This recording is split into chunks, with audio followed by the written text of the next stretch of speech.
There was no such thing as biblical theology until there was such a thing as a Bible. So it appears we're just defining biblical theology differently. I'm defining it how Bob Becking defines it in his book when he says, So I want to kind of cut to the chase here and identify a methodological concern that I have.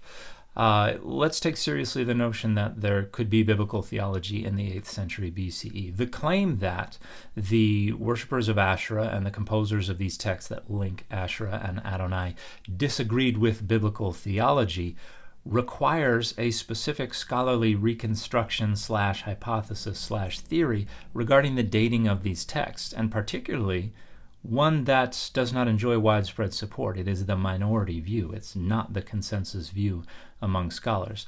But that's not how you presented it. This is how you presented it. what actually happened was in Israel's pre-exilic times, some Israelites disagreed with biblical theology and thought God had a consort named Asherah. So you spoke of a scholarly theory that is a minority theory among scholars as if it was what actually happened. But here's how you responded to that original creator when they spoke about a scholarly theory with more widespread support, as if it was what actually happened. So Asherah was not entirely edited out of the Bible. Traces of her do remain. Okay, this is being presented as if it's a fact, and it's not. It's an hypothesis that some scholars have about the nature of the biblical text. So you are imposing an unrealistic standard that the overwhelming majority of biblical scholarship, including the scholars you yourself cite, cannot meet upon a person who is not a credentialed biblical scholar participating formally in the field, and that you yourself don't even meet. Aside from this, there are biblical texts, which a lot of scholars say are early, which speak of Israel only being allowed to worship one God, Adonai, the God of Israel. Richard Elliott Friedman, for example, assigns these verses to J and E.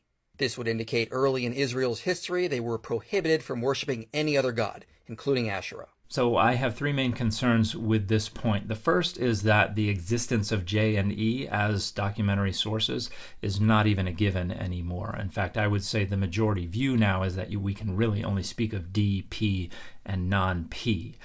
Second concern is that even among those who accept J and E as documentary sources, I would say the majority of scholars date Exodus 34 to the exilic period or after.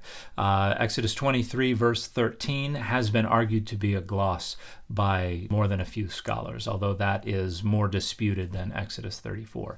Third main concern is that we have no data that indicate that this legislation, even if it existed in the 8th or the 7th century BCE, was widely known, much less enforced. In fact, the scholarly consensus is moving in the direction of recognizing that the Torah was not actually publicized, not widely known, not widely enforced until around the 2nd century BCE. So even if these laws did exist in the 8th or the 7th century BCE, we have absolutely no data that indicates they did anything other than circulate among the elites as prestige text or as means of structuring power. Nothing indicates the worshippers of Asherah were knowingly violating any legislation that was widely known, much less enforced. If the claim that is being made is that because these texts are disputed, we can't say there was no condemnation of Asherah worship prior to Josiah, that is a pretty low bar for me to reach in offering a rival hypothesis. That is not the claim. I pretty explicitly stated the claim in the clip right before. Here it is again. I would argue that we cannot confidently identify any references to Asherah whatsoever, much less negative references to Asherah in any literature that predates the Deuteronomistic literature. Kenneth Kitchen notes Micah 5:14 is consistent with the overall theology of Micah, like what we see in chapter 1, where he calls for the breaking and smashing of all the idols of Israel, which would have included the idols of Asherah. So that's only true if the author of Micah 1:7 knew about the Asherahs and cared about them, but that has not been demonstrated. Additionally, this was a minority view 20 plus years ago when Kitchen published this, and even fewer scholars agree with it today. In fact, there are a lot of scholars who have argued quite forcefully that both Micah 1:7 and Micah 5:13-14 are later Deuteronomistic additions. And my point is not that there are no rival hypotheses that exist. My point is exactly what I stated. We can't confidently date any condemnations of Asherah to prior to the Deuteronomistic literature. That's the majority view. Exodus 34:13 is consistent with its context. Notice the following verse calls for Israel to only worship one God. Again, the majority view is that the ritual decalogue is a later text. Furthermore, I admit I agree with scholars like Kenneth Kitchen and Joshua Berman that much of the Mosaic corpus should actually be dated much earlier. If they're correct based on the evidence they provide, this would mean other verses that condemn the worship of Asherah actually date to Israel's earlier history. But again, the reason could be as to why there were only a few texts that condemned Asherah worship in Israel's earlier time period, could be because it wasn't as a widespread issue as it was in Israel's later pre-exilic time period.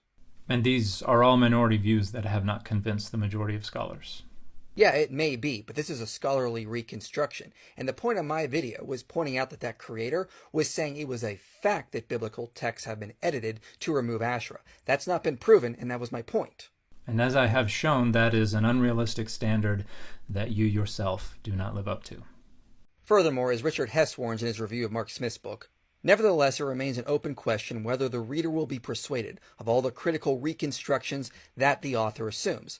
Like other authors in this vein who wish to argue a particular form of the evolution of Israel's religion, there is the inevitable special pleading for late dating the inconvenient biblical texts that suggest otherwise.